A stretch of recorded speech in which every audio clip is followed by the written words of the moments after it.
Arkadaşlar bugün potansiyometre ile ledlerin yanma hızını ayarlayacağımız bir uygulama yapacağız. Arduino'muzu devremize aldık. Arduino Uno kullanıyoruz. LED diyotlar, 7 tane LED diyotumuz var. LED diyotların artı eksi yönüne dikkat ederek montajını yapıyoruz. Anot ucunu eksiye getirecek şekilde montajlıyoruz şuradan. Şimdi ledlerimize uygun koruma dirençlerimizi takıyoruz. 330 ohmluk turuncu kahverengi rengine sahip.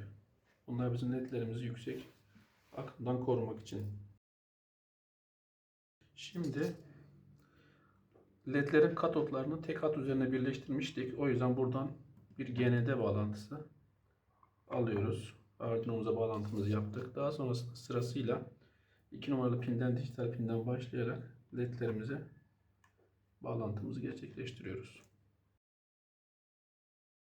Şimdi potansiyometremizin bağlantısını gerçekleştireceğiz. 10K'lık potansiyometre kullanıyoruz. Sizde farklı değer varsa onu da kullanabilirsiniz. Şuradan potansiyometremizin 3 bacağı mevcut. Bir tanesinde artı 5 volt. GND ve orta bacağını da analog 0 pinine bağlayacağız. Önce 5 volt bağlantımızı gerçekleştiriyoruz.